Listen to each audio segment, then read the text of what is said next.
What's up, guys? Welcome back to the channel. If you're new here, like and subscribe like always. It'll really help me out. We're almost to 500. I plan to do a logo design giveaway designed by me. I do graphic design on the side and kind of as a hobby. But once we hit 500, I'll be doing that giveaway. So if you have a company or you just want some artwork done, I'll be giving that away. But behind me is my 2024 GMC Canyon elevation trim. And I've hit just over 2,000 miles in it. We're at 2,100 miles, I think, a little over 2,100. So it's kind of a review to talk about it, to kind of, talk about some things that I like about it and some things that I've noticed are kind of little weird quirks about it, I guess. Overall, I'll just be upfront. Like, I love the truck. I'm happy with my decision. If, I went back in time and did it all over again, I would pick the same truck. Would I pick an elevation trim? I don't know. I probably would have picked the elevation trim with the upgraded leather seat package or the camera package. I think the camera package would have been what I would want, because right now I just have the rear cameras. If I did it all over again, I probably would have done the full 360 cameras and the underbody cameras. Maybe not the underbody, I don't off-road that much, but I would have done that or got the AT4. But this elevation is amazing. I plan to reupholster the seats inside because they are cloth, so I plan to do leather. But anyways, let's just talk about how the truck's been for this last 2,100 miles.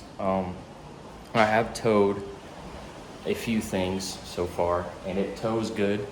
It is definitely a truck that is capable of towing and hauling stuff. But if I was somebody that pulled a trailer, multiple times a week, I probably would have got a full-size truck or even a diesel, depending on what I hauled. But for me, I had a Mustang before, so if that tells you if I towed anything, I never towed anything. So this truck is plenty. Now that I do have the option to tow, I might look into a small camper later on. So I'll do the occasional towing. So for that, the truck's amazing. 12 miles per gallon average on the highway. It does a little bit better when the speed limit is under 50 miles an hour. So like around town and stuff, I got like 15 miles per gallon towing, which is pretty good because it's got that low end torque. So it's a capable truck. So if you don't tow often, this is plenty. It fits my 2 German Shepherds in the back, so plenty of back room.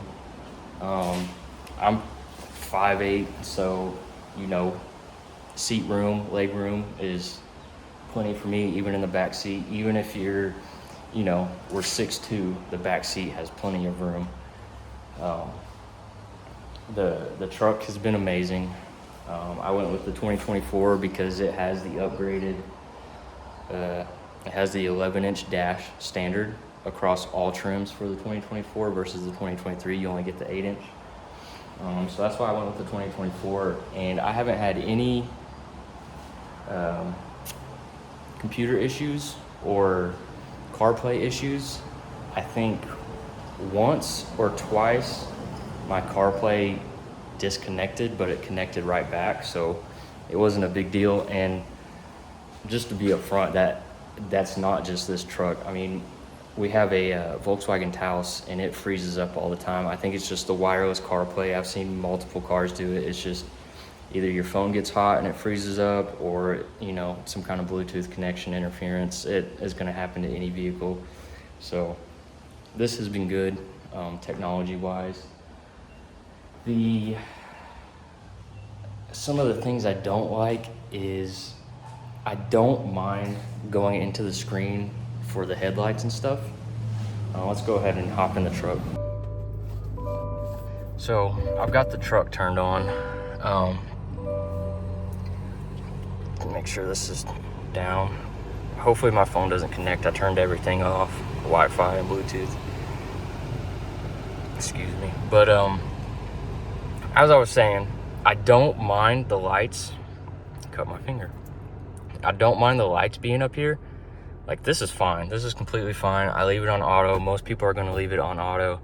I've seen people griping about that, which I don't understand. Your lights are going to turn on automatically at night or auto off during the day. So I don't understand the big deal about it. That's just me. But what I don't like is, in my Mustang, I drove with my fog lights on all the time. And so instead of the fog lights being here with the other lights, you have to go into here to turn your fog lights. So you have to go into a whole separate thing.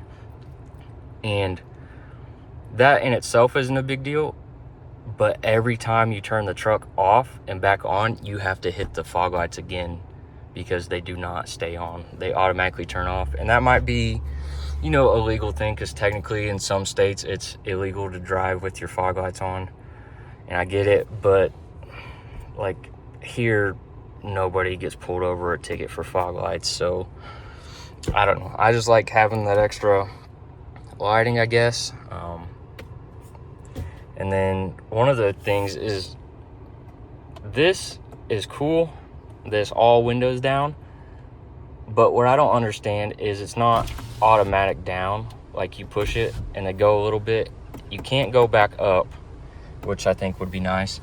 But the thing is like, I get it's all windows down at the same time, but honestly, I can go over here and hit these two, and automatically they all go down. So, you know, unless you just want to roll your windows down a little bit, I don't really see the point of that. The auto stop start, it's fine, but I've noticed, like, when I'm creeping into my garage to park, sometimes if this is on, if I don't catch it that this is on, I'll be doing, like, you know, 1 mile an hour going up there, and my truck will shut off on me and then start back up, and it's kind of rough. It feels like it's rough on the whole system. So I have to make sure that I turn that off when I'm pulling into my garage. And I mean, it's not a big deal, but I definitely think I might find a way to bypass this, because it's kind of annoying. And then I don't know if it's because the truck isn't fully warm when I do this, but when I go to pull out into traffic, and you know, you want to speed up to match the speed of traffic, I'll hit these higher RPMs up here, and the truck will kind of just sit at these higher RPMs, and then it feels like you lose power, and then the truck catches back up to itself, and you feel like this jolt.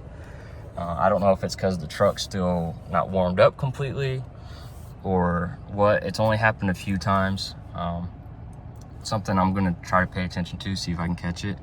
And then I've noticed with 2,100 miles on the odometer, I need to test my battery, because a few times, it's happened 2 or 3 times now, but it sounds like the battery's weak, like it takes a minute for the truck to turn over. So, you know, that could be a simple fix. That could be, you know, a simple warranty, covering a new battery or something. It's not a big deal as long as it's not like a starter already going out or something. 4-wheel drive, smooth. This truck on the highway is amazing. It doesn't, on the highway, speaking of the highway, the truck doesn't get as good gas mileage as I guess I was hoping for. I average about 18, 19 on the highway, which I feel like, you know, at least 20. If I go in here, let's see, where is it at? Vehicle status. If I go to my trip, it's showing my average right now is like 14 miles per gallon. That's for the previous 25 miles. So if I change the distance to the last 450 miles, 16.5 miles per gallon. Like, I feel like a 4-cylinder turbo truck, especially a half-size truck, should get a little bit better. And I wouldn't say I had that much of a lead foot, because my Mustang was a 5.0 manual, and I averaged 22 miles per gallon in it between town and highway. So, you know, I get the car's a little bit more aerodynamic, but I guess I just expected a little bit more more out of this truck when it came to fuel mileage, especially when full-size trucks with V8s average 20 miles per gallon, because I did have a Ram 1500 a few years ago. It was a 2019, and it averaged 21 miles per gallon between town and highway, so I expected a little more. Is it a big deal? Not really. I mean, like, I expected more, but what can I do, you know? I got the truck now. All I can do is try to keep my foot out of it, which I do most of the time. It could be because I'm not used to a turbo vehicle since I had the Mustang.